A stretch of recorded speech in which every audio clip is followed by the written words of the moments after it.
Oui, vous êtes toujours sur Radio Toupante, la station de Rapin, 100 fois sans loi et sans corbette, l'émission Art Racaille, qui va vous causer dans le poste tout de suite et sans attendre, de 2 maîtres graveurs, dont nous avons visité l'exposition à la galerie Louise Michel, rue des Cascades.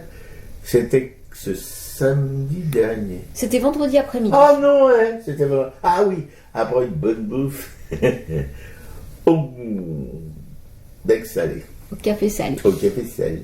Ouais, une exposition sur la commune de Paris, 1871, année commune. Donc c'est le travail de 2 graveurs, Jeff Ortiz et Raoul Viloulas.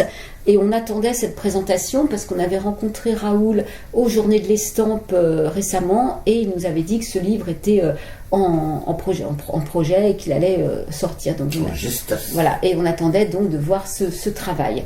Donc là, à la maison, à l'espace Louise Michel, effectivement, sont exposées donc sur les murs, sur les cimaises, les gravures et plus ce livre qui a été fait justement sur la commune à partir de ces gravures. Donc il y a 30... Ce sont des portfolios en quelque sorte. Ouais. Il y en a 7. Voilà. Il y a 37 xylogravures qui ont un format de 40-50, qui ont été imprimées sur presse manuelle à l'atelier des Lilas, là où travaillent justement tous ces graveurs, l'espace de Raoul et de Christine Meller. Et les œuvres reprennent donc la totalité des gravures sur bois qui sont après dans ce livre d'artiste. C'est un livre qui a été tiré à 7 exemplaires, donc c'est des éditions rares.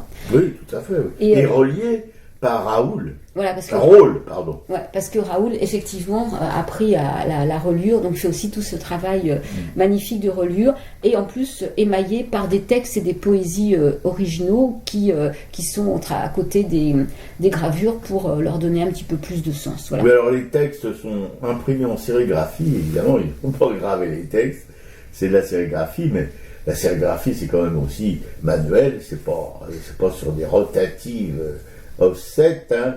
Donc le livre, en fait, c'est du tirage sur un papier, c'est du Hannemühle 734, donc je pense que pour les amateurs de gravure ou les professionnels de la gravure, ça parle beaucoup. Le format de l'ouvrage, c'est du 40/25, et donc une couverture cartonnée et en toile noire avec des incrustations d'orme et de zinc, et une inscription en gomme laque pigmentée rouge. Voilà. Donc il y aura une matrice en bois et des textes, effectivement, et poésie sérigraphiées. Donc voilà, nous sommes rendus là-bas et nous avons en plus discuté avec Raoul et Jeff Ortiz qui étaient présents tous les deux cet après-midi-là. Raoul qui semblait très fatigué. Ouais. Alors Raoul, on en avait déjà parlé dans une émission quand on avait raconté un petit peu ses Journées de l'Estampe. Donc lui, il a une double formation, de beaux-arts et de métiers d'art. Il s'est déjà formé en Espagne. Et puis après, il a jeté des ponts entre sa peinture personnelle et l'artisanat et ses formes populaires d'estampes. Et il a aussi une formation donc à tout ce qui est reliure. Il a été primé de nombreuses fois. Il est d'ailleurs même au prix Taylor à la fondation Taylor. Donc voilà, c'est quelqu'un, c'est quand même vraiment une. Alors qu'il est très très jeune. Il est jeune. Il est voilà, donc c'est quand même une pointure. Jeff Ortiz, on connaît moins son. Alors il y a pas grand-chose sur lui sur Internet. Voilà, il s'est décrit comme un artiste du secret, loin des réseaux sociaux et de la quête médiatique. Oui, ça c'est exact. On confirme. On confirme. Ouais. Il est sculpteur sur pierre et art thérapeute de formation. C'est un artiste voyageur et voyageant à travers diverses formes d'expression. Voilà, initiateur d'un atelier d'expression modelage qu'il a encadré pendant plusieurs années à Sciences Po Paris. Il participe également à divers symposiums internationaux de sculpture. Aujourd'hui, il poursuit sa quête artistique tout en alternant les ateliers thérapeutiques en clinique et l'enseignement de la sculpture sur pierre et du modelage. Alors, en tout cas, ces 2 artistes, nous, on a regardé les gravures et ces 2 artistes, après on a pu discuter autour d'une tisane, on a pu discuter un petit peu avec eux de leur... Voilà, tisane, c'est ma camarade. Voilà, on a pu discuter de leur travail et c'était intéressant qu'ils nous montrent un petit peu comment ils ont mis en place, en travaillant chacun de leur côté, en se retrouvant, en partant de thèmes un peu communs sur un fond végétal, sur un fond... d'enfermement, d'avoir des points de jonction au fait à un certain moment, quoi. Oui, et d'ailleurs leur discours c'est pas tout simple, hein. C'est assez complexe comme relation entre deux artistes. Là, il fallait mettre au point un travail commun, enfin à la fin, réunir leurs approches de la commune à chacun. Voilà, chacun a son ressenti sur cette époque merveilleuse, magnifique et tragique de la commune. Ils sont tous les deux vraiment engagés, je crois, d'obédience plutôt anarcho-communiste, si on peut dire ça comme ça. Voilà. Et d'ailleurs, ils sont aussi, comment dirais-je, accompagnés dans leur démarche, encore par un historien de la commune, inconnu de tout le monde, parce que lui aussi, il n'en a rien à foutre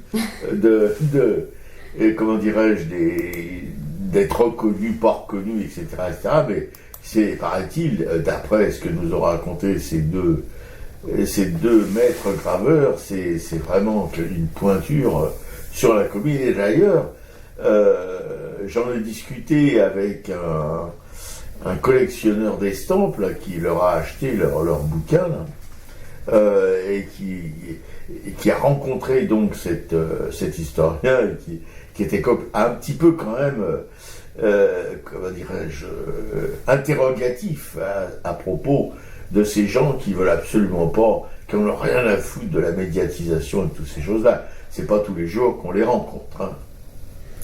Voilà. Et ce choix, effectivement, en plus de la xylogravure, apparemment s'est imposé comme un médium commun de leur dialogue.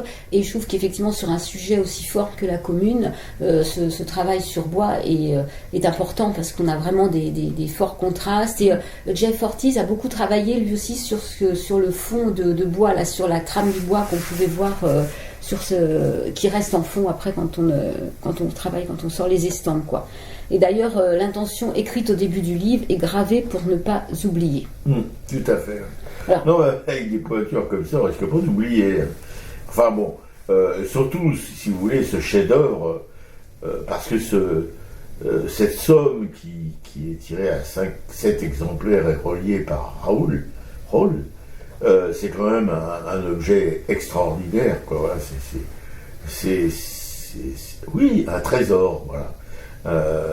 Peu de gens le posséderont parce qu'il a un certain coût, mais c'est réservé évidemment, comme toujours dans ce milieu de l'estampe. Si vous voulez, les collectionneurs d'estampes sont des gens en général qui ont un petit peu d'argent et qui peuvent se permettre d'acheter, parce qu'une estampe, c'est pas simplement le fait de graver une matrice, etc., c'est le tirage, et vous savez, le tirage, pour moi, c'est un truc rebutant au possible, puisque on se salit, on s'en fout partout, etc. Et un tirage, il faut qu'il soit parfait, qu'il n'y ait pas un manque quelque part sur la reproduction, sur l'estampe, quoi, évidemment. Il faut que les noirs soient beaux, parfaits, bien pleins, etc. Enfin, tout un cirque. Et c'est tiré à peu d'exemplaires, d'une manière générale. Enfin, quand on respecte les critères du tirage, c'est-à-dire une trentaine d'exemplaires au maximum, quoi. Alors évidemment, il y a des estampes qui sont tirées à 3 ou 4 000 exemplaires, mais ça c'est autre chose. Après on passe à l'offset ou à des trucs comme ça, et puis ça devient un business commercial. Mais là, c'est pas du tout le cas. Là, ce sont vraiment des objets d'art, mais des objets d'art précieux, voilà. Ouais. Alors ce qu'ils disent aussi, c'est que justement ces gravures intitulées 1871 année commune sont autonomes. C'est-à-dire que l'idée n'est pas de faire un livre d'histoire sur la commune, mais de porter témoignage de ce qu'ils de ce à quoi ils étaient sensibles. Donc on va retrouver des thèmes, beaucoup de thèmes sur la femme aussi, sur les jeunes, sur les enfants qui ont vécu cette période, sur des figures phares comme Blanqui, Vallès, enfin Varlin. Donc voilà. Mais effectivement, on raconte pas l'histoire de la commune. Non, on la raconte pas, mais bon, on peut justement à propos de cette exposition, ça peut inciter des gens à s'interroger et à se documenter sur cette période historique majeure, voilà, de la société française au XIXe siècle. Ouais, et au fur et à mesure donc ils faisaient les dessins, le livre est devenu pour eux une évidence de relier en fait tous ces témoignages, ces fragments, et d'insérer donc ces textes qui sont écrits par des auteurs qui peuvent être qui sont aussi bien poètes, journalistes, conseillers d'éducation, avocats. Certains ont pris des pseudos. Enfin, voilà. Il y a un des deux graveurs là qui a lui-même écrit un texte magnifique. Voilà, donc c'est intéressant parce qu'effectivement, du coup, on a toutes ces voix qui se rejoignent, qui se répondent et toutes ces gravures. Hein. Donc, je vais commencer juste par lire, par exemple, le premier texte d'introduction de cette exposition. C'est justement François Buzier-Rouge, donc inconnu sur les... C'est inconnu, voilà, notoire. quelqu'un qui a écrit, je ne sais plus combien de vers, enfin, qui est un poète... C'est le Victor Hugo d'aujourd'hui, c'est le Victor Hugo de la rue des Castels. Voilà, mais j'ai cherché un petit peu quelque chose sur sa biographie sur Internet, je n'ai rien trouvé. Donc, c'est bien aussi de rester un peu inconnu, c'est pas mal. Hein. Donc voilà ce qu'il écrit comme introduction à cette exposition. 1871, inlassablement, la Commune de Paris ne cesse de hanter les mémoires. Tout y fut immense, l'urgence de transformer la société, le courage de risquer sa peau, comme l'âpreté de la lutte et des combats. Mais surtout cette volonté féroce du parti de l'ordre et de tous les conservatismes d'écraser le plus impitoyablement les révoltés. Dans son horreur, la crise de la réaction vertaillaise fut absolue, de cynisme, de mépris et de barbarie. Ce que Thiers voulut assassiner, c'est bien l'espoir. 1871, plus qu'un drame, la Commune représente la chair vivante d'une tragédie, celle où les êtres et les idées s'opposèrent et se déchirèrent face à l'impéritie impériale. Et même pire, lorsque se révéla l'évidente collusion des gouvernants avec l'ennemi prussien. Aucune bassesse, aucun mensonge, aucune trahison ne furent épargnés à ceux qui les subirent. Pour mater le rouge et le noir, un seul mot d'ordre, obéir ou mourir. La force des images et des récits l'illustrera dans le sang. 1871. En ces temps difficiles, les insurgés rêvèrent une amélioration de la vie quotidienne de tous les damnés. Pour que tous aient du pain, un emploi et un toit, ils prirent les armes et agirent contre toutes les inégalités sociales alors croissantes. Ils s'accrochèrent à la perspective d'un idéal de justice, capable de perpétuer la grande aventure humaine de progrès.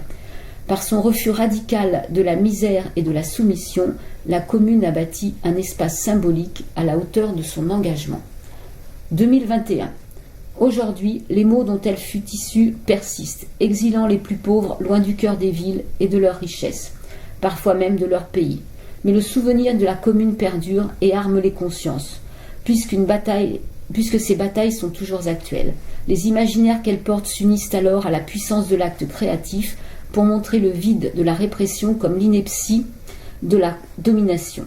En somme, cette défaite qui pensait anéantir l'esprit des communards n'a fait qu'en nourrir la vérité profonde et dire le sens vrai d'une devise: liberté, égalité, fraternité. C'est cette voie qu'ont choisi Raoul Viloulas et Jeff Ortiz, artistes graveurs.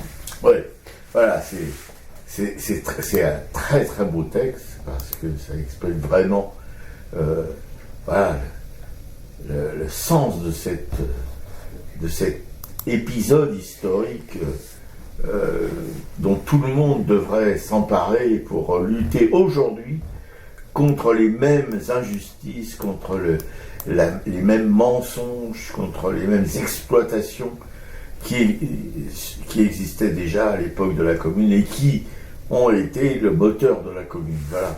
Parce que si on s'appesantit sur les textes des communards, enfin ce qu'ils ont mis en œuvre, etc., mais c'est d'une modernité sociale extraordinaire. C'est avant la Sécu, c'est avant tout ça, mais c'est déjà les prémices de ce qui viendra après la sécurité sociale, que ce qui viendra après tous les acquis du monde du travail que aujourd'hui et depuis la fin de la guerre et depuis surtout la fin de l'ère gaullienne, tous les pouvoirs, qu'ils soient de gauche ou de droite, s'acharnent à détruire. Voilà, c'est ça. Voilà, c'est pour ça que la Commune est toujours d'actualité, c'est pour ça que les idées de la Commune sont toujours brûlantes d'actualité. Même les Gilets jaunes, hein, c'est pour ça qu'on a anéantir le mouvement des Gilets jaunes. Parce qu'aujourd'hui, si vous voulez, quand vous voyez ce qui se passe en Manche, en Méditerranée, ou dans les frontières de l'Europe, ou sur les frontières de l'Europe, mais c'est à vomir, enfin c'est des choses, mais d'une telle saloperie. Hein, comment on peut empêcher avec des barbelés, avec des fusils, des gens qui fuient la misère, qui fuient la mort, leur refuser, si vous voulez, de sauver leur peau, de sauver leurs enfants. Non, comment? Ben ça aujourd'hui, voilà. Et on a un président, on a des ministres, des députés qui paradent, là, en ce moment, c'est une campagne électorale, c'est une parodie, c'est quelque chose de grand guignolesque. Voilà. Et donc, au-dessus de ce texte, il y avait, je ne sais pas si tu te souviens, une belle gravure rouge, justement, où on voit tous ces communards à côté les uns des autres, ouais. Et sur un plan de Paris. Voilà, sur un plan de Paris. Donc ça, c'est effectivement, c'est l'introduction de cette exposition, quoi. Et donc après, il y a une deuxième gravure aussi, c'est les pavés du Père Lachaise. Et ça, c'est magnifique parce qu'on voit, c'est juste des pavés qui sont un peu en perspective, avec du rouge, une partie de rouge qui représente, ce sont des communards, effectivement, hein, qui... du mur des fédérés. Voilà, qui s'échappent du mur des fédérés, quoi. Alors je peux lire aussi un autre texte, parce que je pense que c'est important dans cette première partie aussi de continuer à lire quelque chose. Alors, c'est un texte sur les femmes, c'est Patricia Horvat. Alors, voilà ce qu'elle écrit. Femmes, fruits rouges sur l'arbre de l'histoire, mûres certaines d'autres acerbes, toutes partageant la danse au vent rebelle de la liberté. Le cœur flamboyant, la main sans crainte, belle, toujours comme sont belles les déesses, leur regard protège l'utopie, leur voix nous berce et encore enflamme nos esprits. Donc il y avait effectivement il y a eu un portrait de Louise Michel, mais il y a justement ce qui est intéressant, c'est qu'il y a eu aussi d'autres femmes représentées. Ils ne se sont pas cantonnés à Louise Michel. Dont on ne parle jamais. Voilà, c'est ça qui est bien, parce que moi j'ai remarqué une gravure de Varlin, je crois que c'est de Raoul Viloula. C'est la dernière à gauche, là, c'est sur le mur, quand on entre à droite, là, la dernière. Oui, parce que Varlin, on parle beaucoup de Vallès, on parle beaucoup de Ferré, on parle beaucoup de Rochefort, tous ces gens-là, mais Varlin, c'était vraiment, c'est plutôt les cocos qui se sont emparés de sa mémoire, parce que c'était vraiment quelqu'un de très, comment dirais-je, très du peuple, quoi, mais vraiment du peuple, voilà. Ça, ce qui était tous les acteurs de la commune, bien entendu, à part quelques intellectuels, etc., il y en avait aussi, heureusement. Mais bon, des gens comme Ferré, comme Varlin, comme d'autres, je ne vais pas vous tous les citer parce que d'abord je suis incapable de le faire, mais bon, c'était vraiment le peuple, quoi. Il n'y a aucun doute là-dessus, c'était pas une révolution bourgeoise. Ouais, là c'est un texte aussi justement quand je parlais des pavés du Père Lachaise, donc c'est toujours ce François Buzier Rouge qui a un texte pavé du Père Lachaise. Nous voulions un soleil et de nouvelles lois, un toit sous la pluie, quelques bûches dans l'âtre, des enfants en sourire, une famille heureuse, une table et du pain, des amis et du vin, des écoles, un emploi, un peu de dignité, de la joie dans les cœurs et plus de liberté, être celle ou celui en toute égalité. Mes luttes et combats brisèrent notre espoir, nos âmes et nos os, les rues en barricades, laissant en cette nuit la parole au canon, les chairs déchiquetées et nos corps égarés, voulant un soleil, nous n'eûmes que notre sang.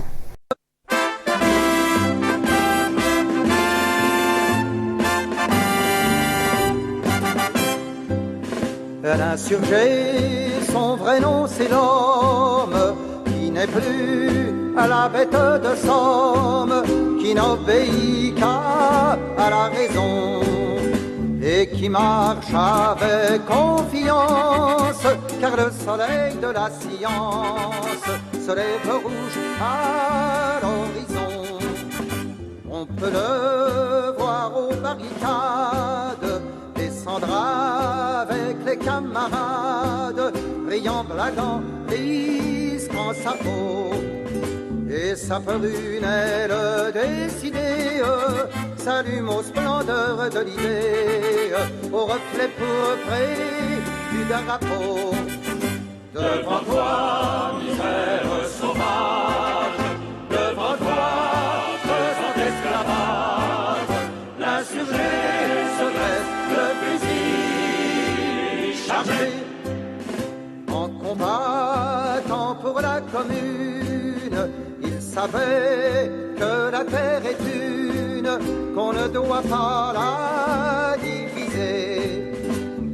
la nature est une source et le capital une bourse où tous ont le droit de puiser. Il revendique la machine, il ne veut plus courber les chines sous la vapeur en action. Puisque l'exploiteur à ma rude fait instrument de servitude, un outil de la rédemption. Devant toi, misère sauvage, devant toi, faisant esclavage, l'insurgé se dresse le fusil chargé contre la classe patronale. Il fait la guerre sociale dont on ne verra pas la fin. Tant qu'un seul pourra sur la sphère devenir riche sans rien faire. Tant qu'un travailleur aura faim. À la bourgeoisie écœurante, il ne veut plus payer de rente. Combien de milliards tous les ans? C'est sur vous, c'est sur votre viande qu'on dépaisse un tel dividende. Ouvriers, mineurs, paysans. Devant toi, misère sauvage, devant toi, faisant esclavage, l'insurgé se dresse, le fusil chargé. L'insurgé par Mouloudji. Voilà, là je voudrais lire un texte, donc c'est pareil, ça fait écho à une gravure qui représente Blanqui, et on a découvert que Blanqui était un amoureux fou. Donc ce texte, ce texte s'appelle Susamel, il est écrit par Volito. Blanqui, le plus grand révolutionnaire d'un siècle de tourments et de conflits, campait debout sous le tonnerre, debout comme le cerf dans l'Alali. C'était l'amour de Suzanne Amélie qui le portait. Et quand l'amour se mêle à la révolution, tout s'accomplit. Tout s'accomplit lorsque l'amour s'en mêle. Et ce fut le bonheur qui s'établit.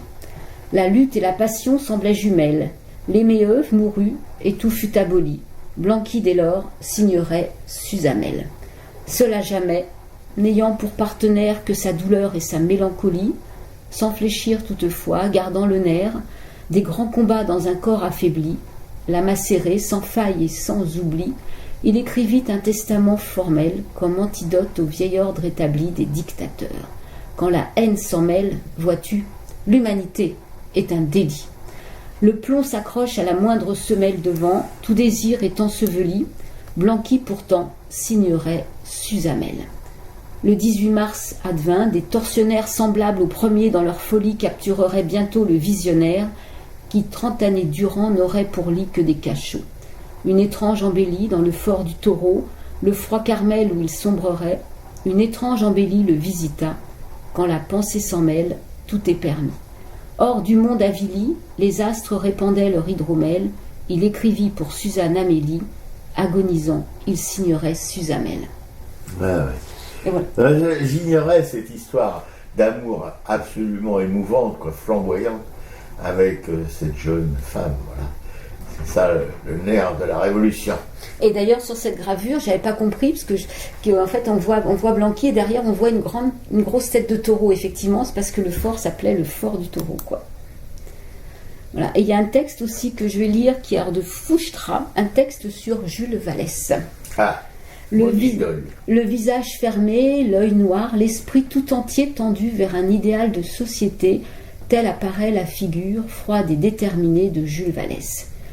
La liberté est un bien trop précieux, la révolution un combat trop sérieux pour être abandonné à de vieux bourgeois cyniques, à de jeunes romantiques dilettantes. Longtemps tu t'es préparé, tu as attendu ce moment, tu as bien essayé de défendre la République contre l'usurpateur, mais tu étais encore trop jeune et trop tendre à l'époque. Le sentiment d'injustice et la révolte grondent, mais peinent à s'exprimer. La colère est un diamant brut qu'il faut polir avec patience et soin. Alors tu t'y emploies, inlassablement, de toutes tes forces, sacrifiant tout, ta famille, tes études, et parfois même tes amis, à l'éveil des consciences de classe. Tu ne crois pas au destin ni à la chance, mais à la volonté des hommes que tu t'attaches à faire naître et triompher. Certes, ce triomphe fut de courte durée, et la butte Montmartre ressemble aujourd'hui au rocher Saint-Michel que tu as connu dans ton enfance, couronné du symbole de l'hypocrisie. Mais ton labeur et ta ténacité n'auront pas été vains, car grâce à toi, le réfractaire à l'autorité, l'insurgé de la commune, l'on sait désormais que lorsque la voix des citoyens peine à se faire entendre, s'impose le cri du peuple. Magnifique. Et moi, Vallès, je l'ai connu par une trilogie, L'Enfant, le Bachelier et l'Insurgé, qui était paru dans une collection qui s'appelait Rouge, je crois, trois brochets que j'ai trouvé au Puce à Saint-Ouen, j'avais 17 ans, 18 ans, je ne sais plus. Voilà, j'ai découvert Vallès comme ça. Je ne sais pas pourquoi j'ai acheté ces 3 bouquins, parce que je ne connaissais absolument pas Vallès, mais le nom de la collection, peut-être, voilà, des choses comme ça, Rouge, ça me disait quelque chose. Et depuis, j'ai pas décroché, quoi. Pour moi, c'est le... Faut dire que quand on lit, par exemple, le Bachelier, même l'enfant, hein, quand on voit la misère dans laquelle il vivait, quoi, c'est quelque chose d'atroce. Qu'un homme s'en soit sorti par le haut, voilà, je veux pas dire par la réussite financière, hein, mais par le haut, voilà, par la révolution, par la révolte, par l'envie d'aider, si vous voulez, les pauvres, les miséreux, le peuple, quoi, à s'en sortir, ça c'est merveilleux, c'est magnifique. Ouais. Et donc après, sur les derniers murs de l'exposition, on voit, ça c'est Raoul qui fait ce bateau de déportation, là, avec un trait graphique assez géométrique, et en dessous c'est Ortiz qui lui fait Montmartre avec tous ces cercueils en vrac sur les marches. Et la dernière gravure représente un arbre, c'est le temps des cerises, quoi, c'est ce merle moqueur, quoi, avec marqué Vive la commune. Donc on est dans les rouges et noirs, quoi, avec des feuilles qui encadrent un peu ce tableau, cette gravure, quoi. Ouais, voilà. Et un soleil qui irradie. Voilà. Donc non, c'est vraiment une... Bon, on n'a pas tout dit, on n'a pas décrit toutes les gravures. Il y a aussi justement cette femme, on parle des femmes qui s'appelle Euphrasie Vincent, je crois, qui est représentée avec son fils. Et Jeff Ortiz en a fait tirer un timbre, donc un timbre qu'on peut commander. Il y a des planches de 10 timbres, je crois que c'est 25 €. Et ce sont des timbres homologués qu'on peut après envoyer. Bon, je pense que c'est difficile quand on a un timbre comme ça de l'envoyer. Sans séparer, surtout pas pour les impôts par exemple, mais peut-être à des amis qui vont le conserver. Mais enfin, l'idée est bonne parce que c'est un bon rendu, quoi. Alors on peut préciser aussi que ces deux graveurs n'ont pas voulu rentrer dans le commercial. Effectivement, ils ont choisi de faire ces 7 livres, mais de ne pas faire produits dérivés de cartes postales, enfin voilà, tout ce qu'on peut faire effectivement pour vendre après quelque chose. Les gravures sont en vente, elles, à 150 € pièce. Et voilà, on peut que vous conseiller d'aller voir cette expo. Elle est ouverte jusqu'au 10 décembre. Alors les horaires, c'est... je vais vous dire ça, les horaires. Alors les horaires du lundi au vendredi, 16h-19h, et samedi-dimanche, 15h-20h. Et je voudrais ajouter quand même un petit mot à propos de ce collectionneur qui a acheté ce livre à 800 € quand même. Voilà, c'est pas une petite somme, mais pour lui, ça les vaut. Moi, je l'ai écouté, il m'en a parlé, il est complètement... j'ai jamais vu quelqu'un d'aussi heureux d'avoir acheté une œuvre. Mais il est vraiment heureux. Il va faire un boîtage pour la mettre dedans, etc., etc. Et je l'ai rencontré hier. J'étais déjeuner chez eux, parce qu'il est avec sa femme. Et ils sont tous les deux, évidemment, des passionnés d'art. Et voilà, c'était assez... Bon, on achète une œuvre, bon, d'accord, mais c'était assez, quand même, touchant de parler avec quelqu'un qui a acheté une œuvre comme celle-là, et de voir surtout le bonheur que ça peut lui procurer, quoi. C'est quelque chose d'extraordinaire. Voilà. Et si vous voulez, c'est le genre de personnage qui aurait pu vivre au 19e siècle, être un de ces gens qui passait chez Vollard dans sa petite galerie, ou même chez le Père Tanguy, et puis qui achetait tous ces œuvres d'artistes qui étaient inconnus, puis qui un jour sont devenus des célébrités mondiales. Voilà. Non, c'est toujours curieux parce que, bon, c'est un homme d'affaires, etc. Il a une entreprise prospère et tout. Et donc, c'est un peu embêtant d'ailleurs. Oh non, c'est pas embêtant, non. Mais voilà, pour dire que quand on est anarchiste et qu'on prône évidemment de foutre à bas le capital et tout ça, là on est en face d'un petit capitaliste. Sauf que les artistes ont besoin d'acheteurs et de mécènes. Voilà, donc ça. En fait, tant mieux, parce que je trouve que c'est vraiment ce livre est magnifique. Ces deux graveurs ont vraiment travaillé avec leur cœur, avec tout ce qu'ils pouvaient y mettre, et que cette personne achète ce livre, elle se fait énormément plaisir. Elle a un bel objet, elle a vraiment un livre d'artiste. Tant mieux. Je pense que c'est vraiment un bonheur réciproque, partagé. Oui, c'est ce genre de collectionneur d'abord qui a une humanité extraordinaire, c'est ça. Même dans sa boîte, c'est vraiment. C'est pas le patron facho qui fait marner ses ouvriers jusqu'à temps qu'ils saignent et qu'ils tombent à terre, pas du tout le genre. Mais bon, et si vous voulez, voilà, c'est comme le dit ma camarade qui est un peu plus sur terre que moi, parce que ces gens-là, c'est eux qui nous font vivre. Voilà. Alors il faut pas trop les conchier non plus. Tous les patrons ne sont pas des grosses saloperies. Voilà, il y a des bons, des mauvais, des gentils, des pas beaux, mais lui, c'est un bon, beau et gentil, voilà, qui aime la vie, qui aime l'art d'une manière un petit peu exceptionnelle. Ouais. Et puis, pensez toujours que les collections particulières comme ça finissent souvent dans nos musées, parce que à la fin de leur vie, ils font des donations à nos musées, et si nos musées sont si riches, il faudrait... Dans un troquet de la rue du Temple de la belle commune de Paris, le 11 avril 71, l'Union des femmes, ce jour naquit, fondée par Nathalie Lenel et Elisabeth Dmitrieff. Les femmes répondent à l'appel, rédigent ensemble tous leurs griefs. L'Union des femmes pour la défense de Paris, les soins aux blessés, pour elles que l'histoire offense, tirer un trait sur le passé.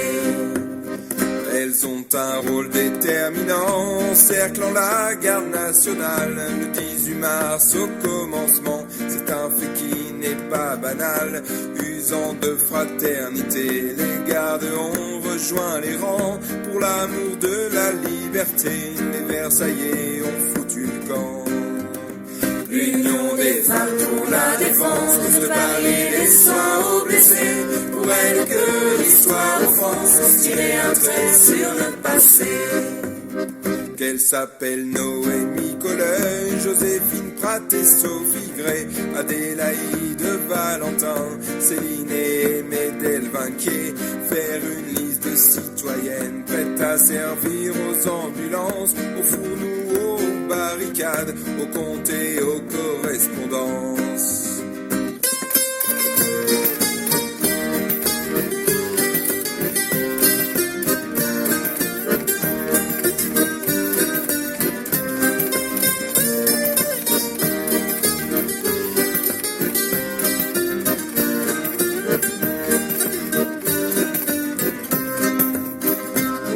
Des femmes de la commune, vous ne faites pas l'unanimité. Certaines préfèrent s'investir dans les comités de quartier, mais Louise Michel vous donne raison. Notre plus grande erreur fut de n'avoir pas planté le pieu au cœur du vampire, la finance. L'Union des femmes pour la défense de Paris, les soins aux blessés, pour elles que l'histoire offense, tirer un trait sur le passé. À l'issue de la semaine sanglante, Elisabeth fuit en Russie, Nathalie condamnée au bagne, l'Union est morte de sa belle vie. En peu de temps vous avez pu ouvrir la voie de l'égalité, donner l'espoir aux Parisiennes, liberté et fraternité. L'Union des femmes pour la défense de Paris, les soins aux blessés, pour elles que l'histoire offense, tirer un trait sur le passé. L'Union des femmes pour la défense de Paris, les soins aux blessés, pour elles que l'histoire offense, tirer un trait sur le le passé. C'était L'Union des femmes par Pauline Fleury et Séverin Vallière. Et vous êtes toujours sur Radio Soupente, la station des Rapins sans foi, sans loi et sans corbettes, l'émission à racaille, qui se finit avec les expositions, le culturel et le salut aux Amanches. Alors, les expos, je t'écoute. Il faut juste enlever Georgia O'Keeffe. Il faut juste enlever. Enlever Georgia O'Keeffe, ça se termine là aujourd'hui. Et bien justement, c'est commencé par Bah voilà, il faut l'enlever, Georgia. Bah, Georgia O'Keeffe à Beaubourg, hein, c'est naze. Bon, je la vire. Voilà, Georgia O'Keeffe, elle est goodbye. Et Viviane Mayer au musée du Luxembourg, Jacques Greenberg à la galerie Kaléidoscope, une galerie vagabonde dont on adore la galériste, Soutine et De Coligny à l'Orangerie jusqu'au 10 janvier 2022, Signac collectionneur à Orsay, Basélis à Beaubourg, là on n'y fout jamais les pieds à Beaubourg, alors bon, Basélis, mais on l'avait vu au musée d'art moderne et c'était magnifique comme expo. Ouais. On n'a pas grand chose à apprendre de plus sur lui. Au musée Zadkine, c'est l'âme primitive. En fait, ça s'appelle l'âme primitive. L'âme primitive, voilà. Mais ce sont quand même des sculptures. Hein.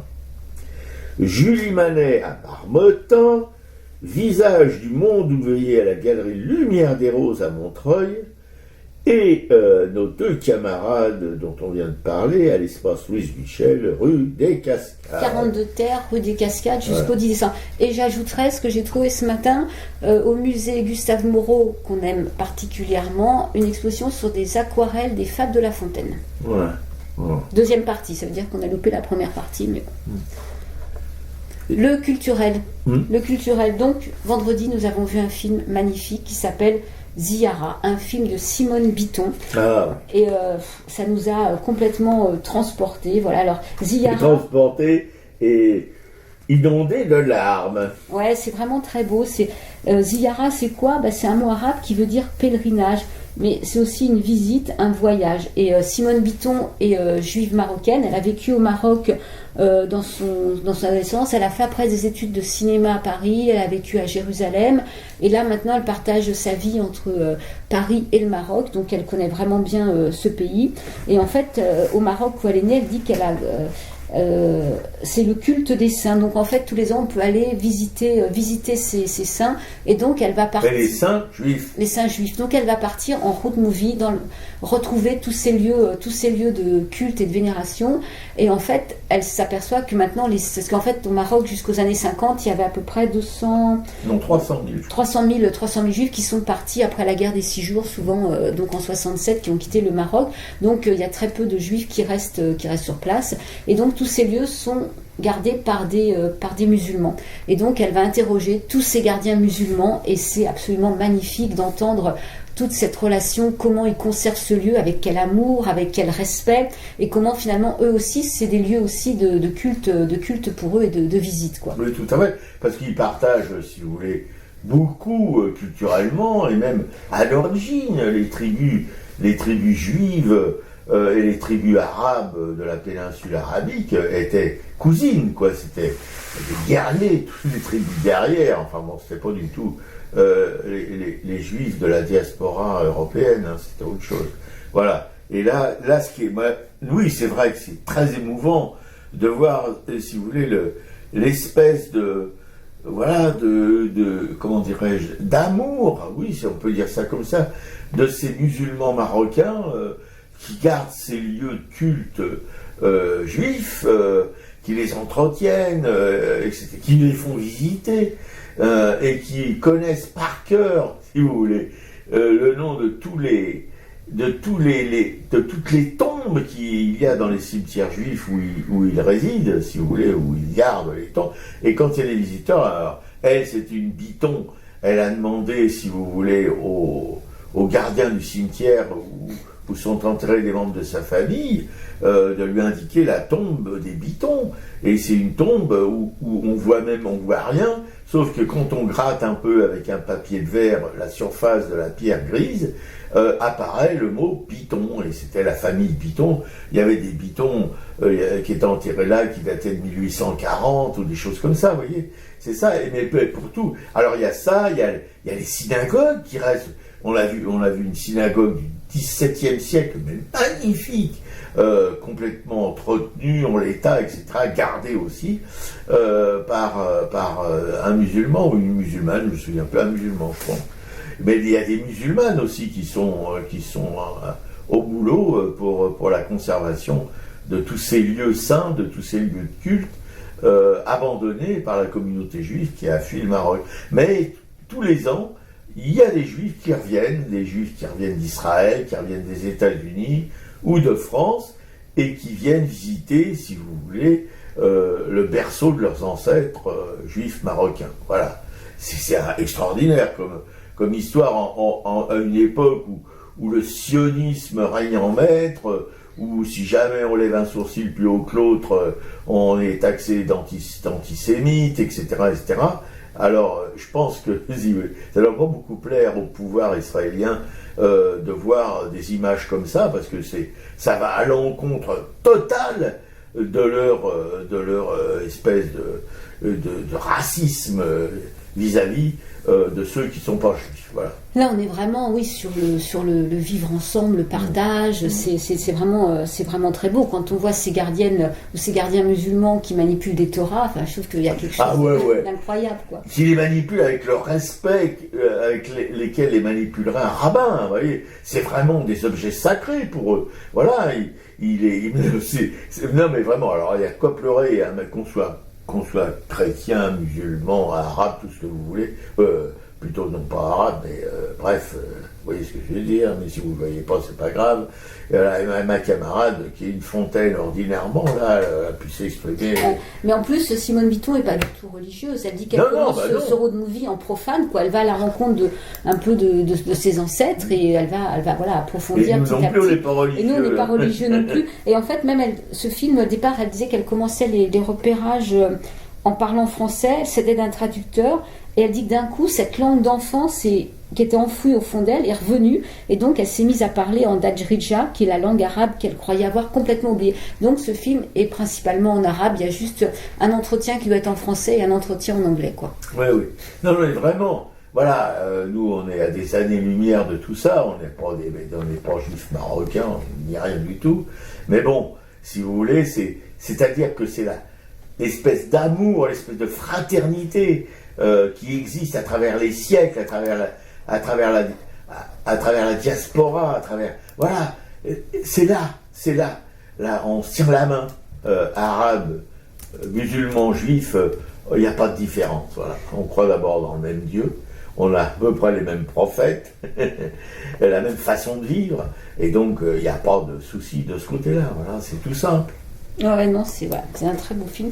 Et moi, hier, j'ai vu un autre film, qui est un film de 2009 dont j'ai parlé dans le presse-papier, qui s'appelle Welcome. C'est un film de Philippe Luret, qui parle justement de ce qui se passe à Calais, et ce qui va être l'histoire d'un jeune migrant kurde qui n'a pas de papier, qui est arrivé à pied d'Irak et qui veut rejoindre l'Angleterre parce qu'il est amoureux d'une jeune femme là-bas, qu'il n'arrive d'ailleurs pas à joindre parce que sa famille ne le laisse pas du tout communiquer avec lui. Et lui, il veut devenir footballeur professionnel et il va faire la rencontre de Vincent Lindon parce qu'il va aller à la piscine, il va apprendre à nager en fait dans le but de traverser la Manche à la nage. Donc voilà, c'est toute cette histoire autour de... Alors c'est Vincent Lindon et ce jeune garçon qui sont les personnages principaux. Comment Vincent Lindon, qui est quelqu'un de pas forcément sympathique au départ, parce qu'il vient de divorcer de sa compagne qui elle est militante et bénévole pour la distribution de vivres dans le film et qui il semblait pas plus motivé que ça, et en fait qui sous une raison fausse, une mauvaise raison, en fait va accueillir ce Kurde, parce qu'en fait il veut séduire son ancienne compagne, donc il va accueillir ce Kurde le jour où elle doit venir chercher un livre, donc c'est quand même pas pour une bonne raison, et finalement il va petit à petit quand même prendre ce jeune quand même avec lui apprendre à nager, enfin voilà, c'est toute cette histoire, je vais pas raconter la fin, mais c'est quand même un très très beau film. Bon, c'est une garantie. Bon, qui met en colère, hein, parce qu'effectivement, c'est le genre de film qui énerve forcément Ouais, sur ses forces de l'ordre, sur ses voisins collabos, enfin voilà, sur tout ce qu'on connaît, sur, Ah oui, ça existe toujours. sur ce policier qui forcément va le faire comparaître à la fin parce qu'il a hébergé ce jeune Kurde et qui va même lui dire mais vous êtes aussi, on peut vous mettre comme passeur, c'est-à-dire voilà, comme des voyons. d'être passeur, voyons, en Tant qu'à rajoutant. faire. Hein. Voilà. Et donc tout ça, on sait que c'est ce qui se passe en réalité et ça, ça énerve vraiment. Vous êtes toujours sur Radio Souport, la station des Rapins 100 fois sans l'Ouest à Kermesse, qui émet depuis un Garni Purie et diffuse sur internet arcade.fr. Et je salue nos amanches, attention à ne pas sauter de ligne. Claude et André, hélas, aujourd'hui disparus tous les deux de la nation, mais on évoque toujours leur nom, parce que bon, comme ça, on reste proche d'eux, ils restent surtout proches de nous. Parce qu'on dit que quand on parle des disparus, ça leur permet de continuer à vivre. Voilà, c'est tout con. Karine, plus communément, plus familièrement Karine, vous êtes une pote à ma camarade, Claude et William, nos potes. Voilà, des vrais potes, tu leur as répondu? Ouais, j'en ai répondu. Bon, c'est bien. Nos potes de Brest qui, écoute. Salut Claude et Willy. Maintenant, ils font cause commune avec les champignons. Claude et William, ils sont vraiment adorables. Jean-Paul Souvraz, notre peintre de coup de Carbranche dans la banlieue de Dunkerque, un grand, attention, c'est pas n'importe quel peintre, c'est un grand. Voilà. Claudine, une camarade de combat, ma camarade de combat, voilà, Claudine, 1m90, 102 kg. Corinne, Joël, Anne-Emmanuel et Frédéric, 3 artistes et un fugueur professionnel qui passe le plus clair de sa vie au Caire. Il faut quand même en vouloir hein, pour aimer le Caire. Voilà, mais je pense qu'il aime plutôt les gens du Caire que le Caire. Ouais, il a vécu 15 ans en Égypte en fait. Ouais, voilà. Et il peut pas supporter Paris, donc il se barre régulièrement aussitôt qu'il peut, parce qu'il est une vieille maman, donc il doit s'occuper aussi un peu. Marie-Christine Béguet, une graveuse émérite, comme tous les graveurs dont on parle dans cette émission, et qui vagabonde un peu en ce moment, voilà, elle est dans les Cévennes, elle attend pour s'acheter une petite cagnard, voilà, mais bon, elle n'est pas tout à fait en adéquation avec l'immobilier.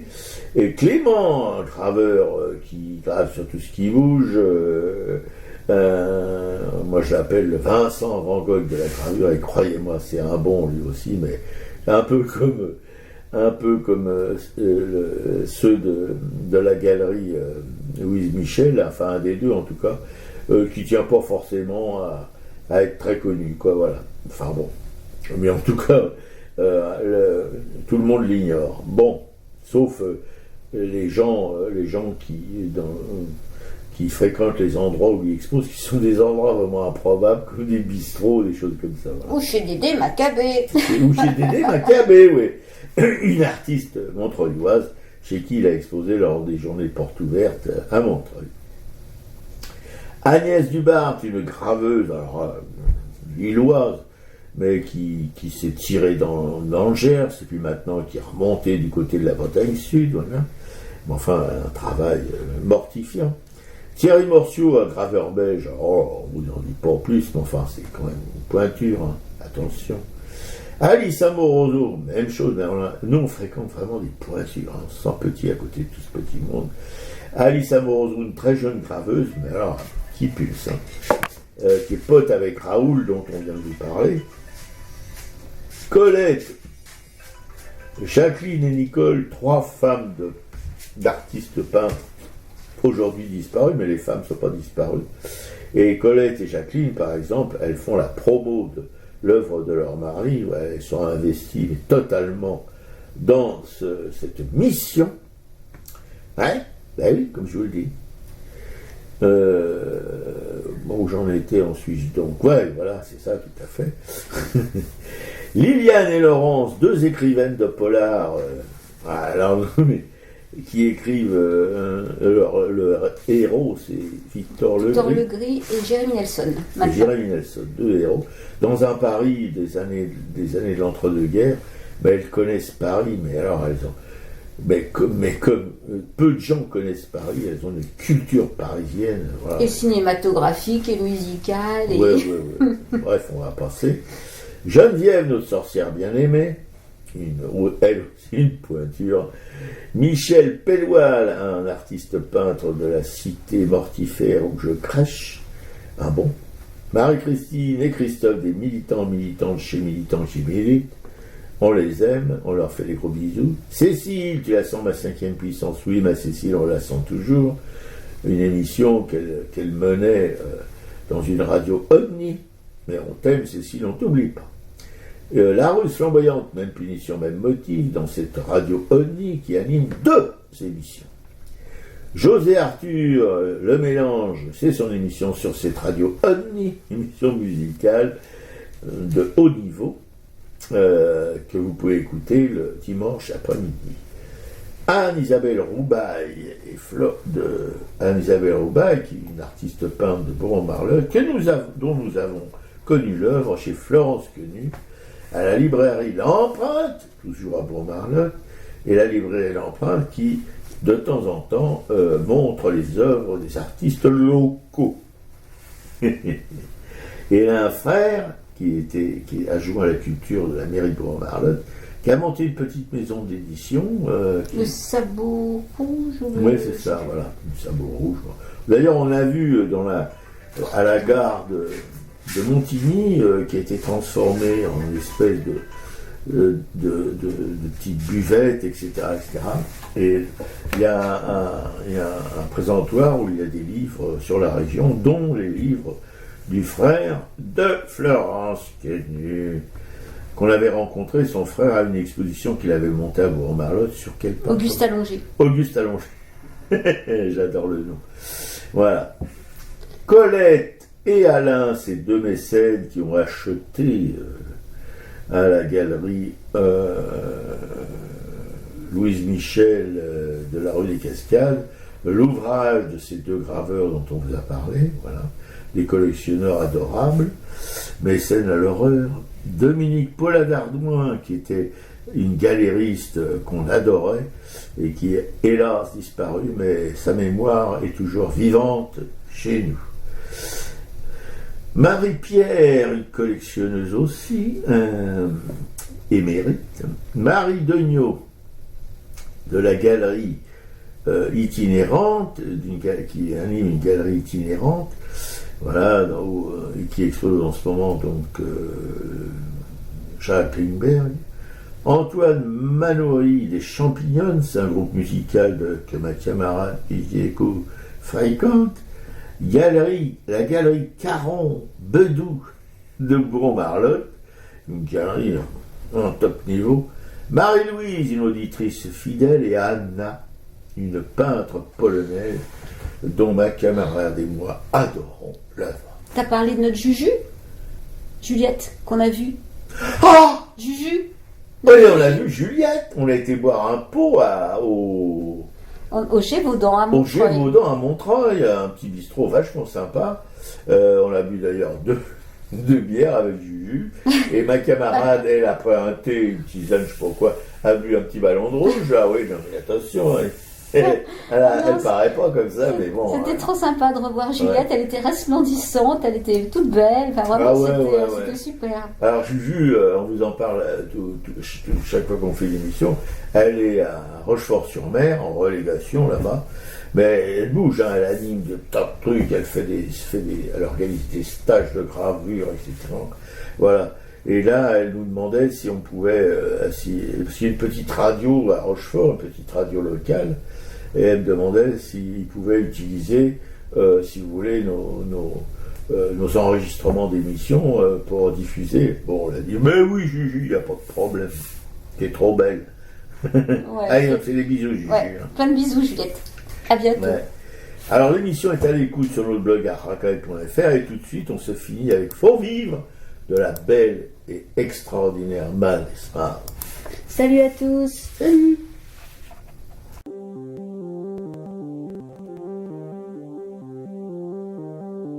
Malgré l'écran anxieux du néant, c'est pour mieux nous manger enfants et les silences et les boucans.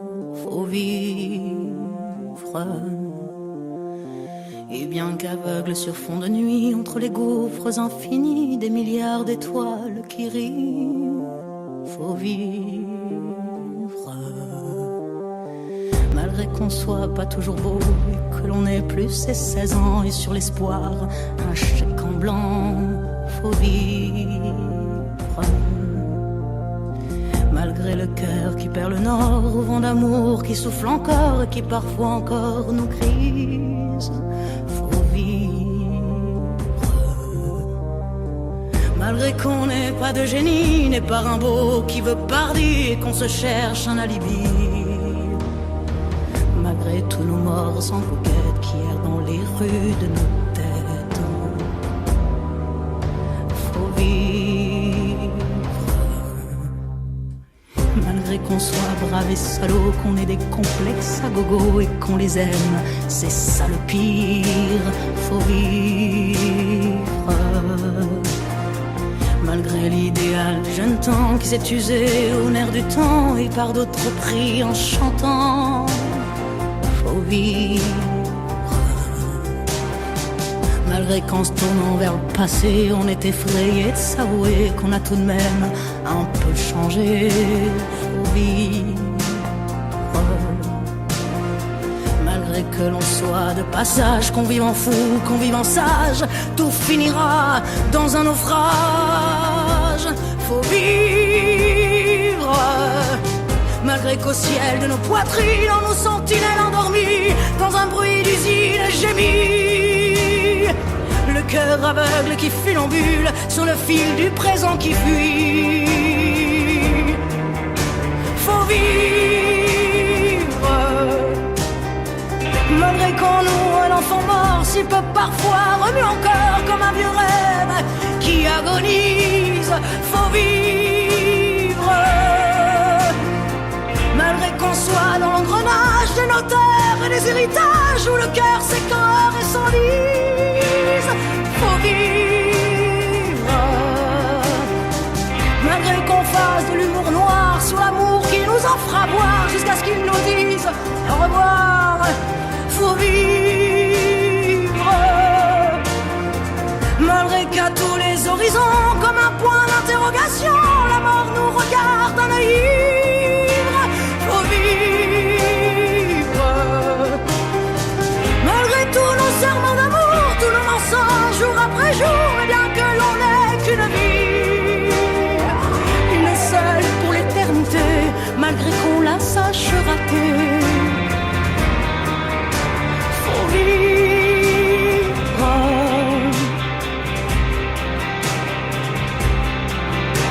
Faut vivre.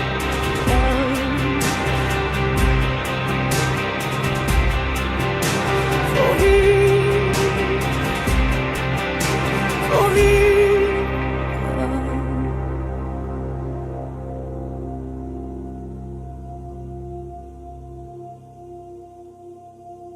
Faut vivre.